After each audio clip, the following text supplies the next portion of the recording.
Hello friends, in this particular video we will talk about here we have got certain basics of physics to cover.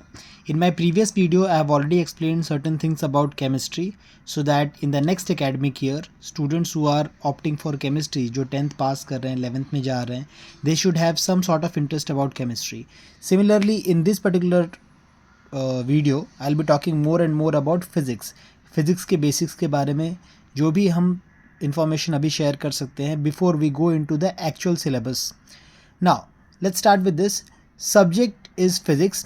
Topic is basics of physics, microscopic and macroscopic level, and the scope of syllabus. Now, what does it mean is that first of all, physics consists of microscopic physics and macroscopic physics. अब ये microscopic और macroscopic क्या होता है, we will try to understand this.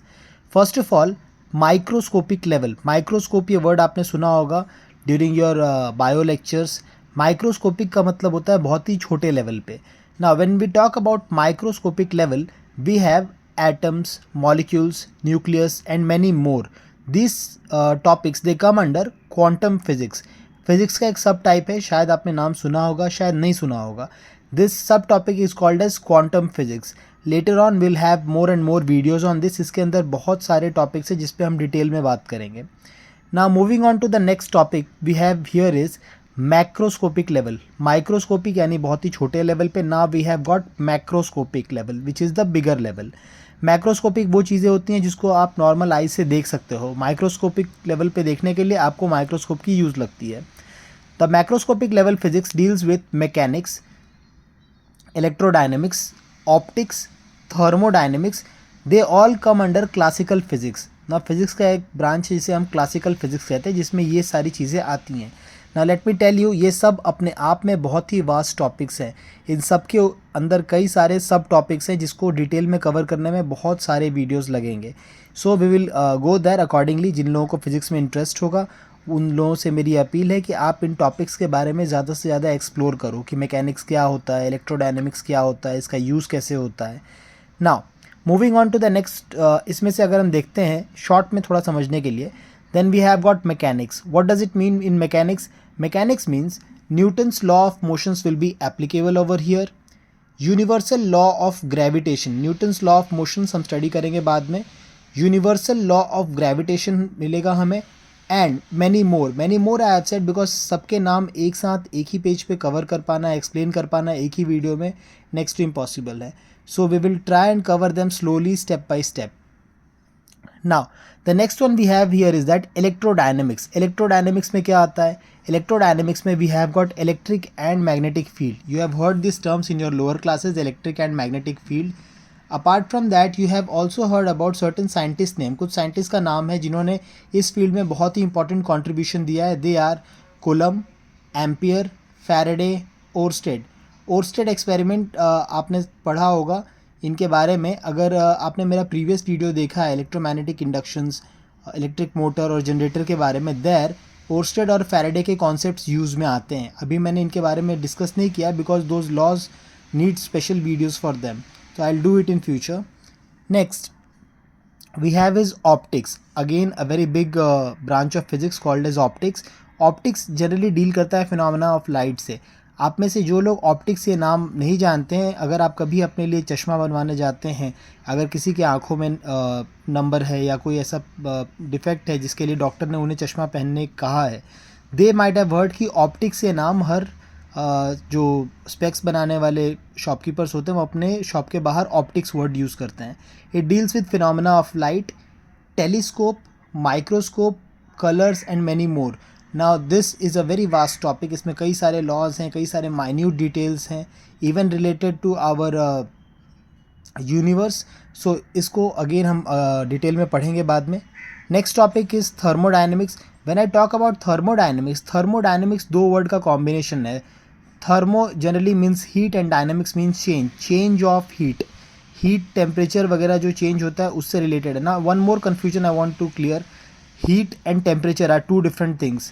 When I was teaching offline to students in my class there I explained about this. जब हम ये topic करेंगे तो डिटेल में पढ़ेंगे कि टेम्परेचर और हीट दोनों एक चीज़ नहीं है, दोनों अलग अलग क्वान्टिटीज़ हैं. Next is systems in equilibrium. Now here when we will be dealing with this chapter, you will come across a term called as systems in equilibrium. System, surrounding, adiabatic, isothermal, many terms will come. Then we have got entropy. Entropy, enthalpy, again many terms like this will come over here. Then we have internal energy and we have got heat engine. This is one of the most important application of thermodynamics जो कि practical world में बहुत use होता है. Next what we have over here is overall physics is a vast subject with many theories and subfields that I have said already. To have in-depth understanding, one needs to study basics of chemistry and maths as well. Now you might be thinking कि sir physics के इस class में chemistry और maths का discussion क्यों कर रहे हैं, because if you are going for your 11th and 12th standard, so you might be aware कि बहुत सारे ऐसे टर्म्स हैं फिजिक्स में जहाँ पर केमिस्ट्री का यूज़ होता है, बहुत सारे टर्म्स केमिस्ट्री में है जहाँ फिजिक्स का यूज़ होता है. Similarly goes with maths as well. Maths का कुछ बेसिक पार्ट्स है जो फिजिक्स में यूज़ होता है. And this all 3 subject combination is essential for you अगर आप entrance exams like JEE mains के लिए प्रिपेयर कर रहे हैं. This we can not go right now about this because इसके लिए हमें अपना बेसिक बहुत ही स्ट्रॉन्ग करना पड़ेगा पहले, then we will talk about this. And same applies for NEET as well. जो लोग मेडिकल की तैयारी करने वाले हैं, जो लोग मेडिकल के पर्पज़ से पढ़ रहे हैं, उनके लिए also you have to have basic knowledge of physics and chemistry, because physics और केमिस्ट्री को आप अवॉइड नहीं कर सकते. Next is there is a term called as average velocity. Average velocity means displacement upon time interval. ध्यान देना word मैंने लिखा है displacement. And average speed means path length upon time interval. दोनों में डिफरेंस ये है कि यहाँ displacement वर्ड यूज़ किया है, यहाँ पे path length यूज़ किया है. More details will be given when I will be taking this separately. Right now this is just an introduction lecture about physics. Basics of physics. Some relations to remember. Now there is a 3 equations जो कि हम बहुत जल्दी by heart कर लेते हैं कई बार, जिसे लोग काइनेमेटिकल इक्वेशंस भी कहते हैं. मुझसे बाय हार्ट नहीं होता. So I have written certain things जिससे कि मैं उन तीनों इक्वेशंस को क्लियरली एक्सप्लेन कर सकता हूँ.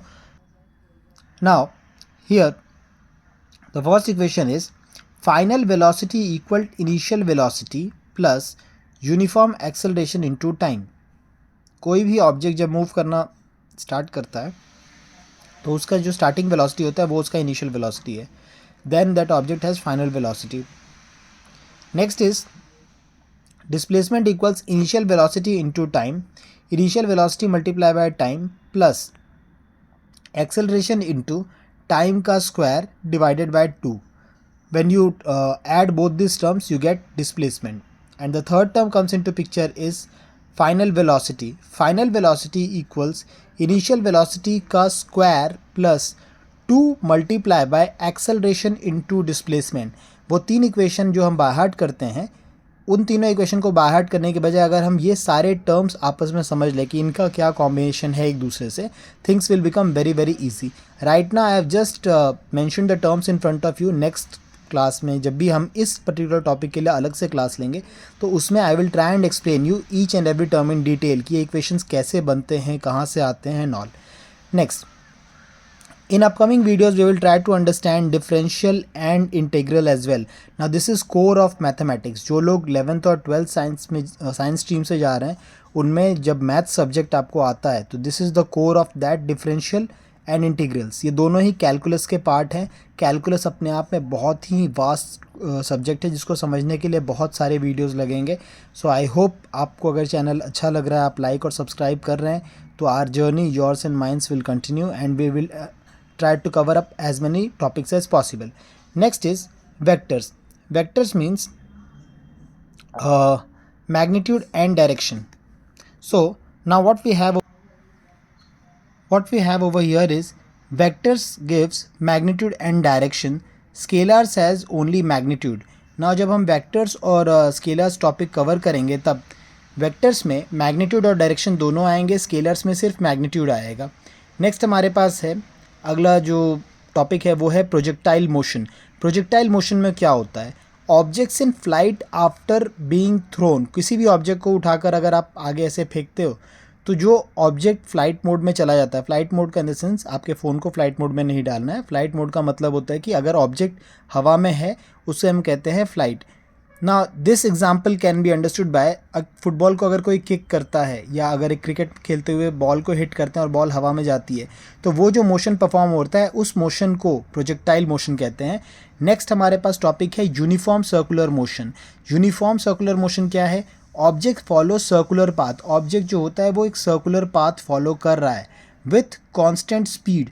आप ध्यान दे सकते हैं कि यहाँ पर मैंने स्पीड इस वर्ड को यहाँ ऐसे इन्वर्टेड कॉमास में लिखा है बिकॉज यहाँ कांस्टेंट स्पीड की बात की गई है, वेलोसिटी की नहीं। वेलोसिटी जो होता है वो इस पूरे प्रोसेस में जब ये टर्न करता है वेलोसिटी, भले उसका मैग्नीट्यूड सेम हो सकता है लेकिन डायरेक्शन कंटिन्यूसली चेंज हो रहा है, इसीलिए यहाँ पर मैंने कांस्टेंट वेलोसिटी नहीं कांस्टेंट स्पीड यूज़ किया। ये डिफरेंस बहुत ही बड़ा होता है स्पीड और वेलोसिटी का, जो हमें समझना होगा अगर हमें फिजिक्स में अपने आप को मास्टर करना है इन फ्यूचर तो। नेक्स्ट है centripetal. Centripetal means it is directed towards the centre, centre की तरफ। सर्कुलर मोशन में अगर आप सर्कमफरेंस से सेंटर की तरफ जा रहे हो या कोई फोर्स उस पर काम कर रहा है, उसे कहते हैं सेंट्रीपिटल फोर्स। इसका ऑपोजिट एक दूसरा फोर्स भी जनरेट होता है जिसे कहते हैं सेंट्रीफ्यूगल फोर्स, जो आपको सेंटर से दूर की तरफ फेंकता है। नाउ इसके बहुत सारे एग्जाम्पल्स हो सकते हैं but I will discuss those example जब हम अलग से यूसीएम सेंट्रीपिटल सेंट्रीफ्यूगल डिस्कस करेंगे तब। Next topic in front of us is Newton's first law. Newton first law क्या कहता है? Every body continues to be in state of rest और ऑफ यूनिफॉर्म मोशन। या तो आप रेस्ट पे हो तो रेस्ट पे रहोगे, या आप अगर मोशन में हो मूव कर रहे हो तो मूव करते रहोगे in a straight line unless compelled by external force. जब तक आपके ऊपर कोई दूसरा फोर्स अप्लाई नहीं होता आप उसी स्ट्रेट लाइन में रहोगे ना। यहाँ पर ये वर्ड स्ट्रेट लाइन क्यों मेंशन किया गया है? Continues to be state of rest क्या होता है, मोशन क्या होता है, इनर्शिया क्या होता है, ये समझने के लिए हमें और भी वीडियोस लगेंगे। एंड एक छोटा सा एग्जांपल मैं लास्ट में बोलकर तब ये वीडियो एंड करना चाहता हूँ दैट अगर आप कभी बस में जाते हैं, if you go in bus and you sit in the bus, all of a sudden if bus starts you feel a jerking motion towards back side. पीछे की तरफ आप जाते हो, बस आगे जाती है। सिमिलरली अगर बस मूव कर रही है and it's there in a fix speed, अगर मूव कर रही है वैसे और आप बैठे हो या खड़े हो and all of a sudden the bus driver applies brakes, तो जैसे ब्रेक अप्लाई करते हैं बस रुक जाती है लेकिन आप आगे की तरफ गिरते हो, you start falling ahead. Why it happens? इसके पीछे क्या रीज़न है? We will try and decode all this later on. Right now this is the end of this particular video. For more videos like this, kindly like and subscribe my channel @Vishal Singh QT9UQ. With this, I would end this video and lots of thanks to all of you जो लोग इस channel को support कर रहे हैं and I am trying my level best to improve more and more videos. अगर आपको videos अच्छे लग रहे हैं तो प्लीज़ ये वीडियोज़ अपने फ्रेंड्स तक शेयर करें so that more and more people can join us and we can be more productive in our future. Thank you so much to all of you. Have a nice day.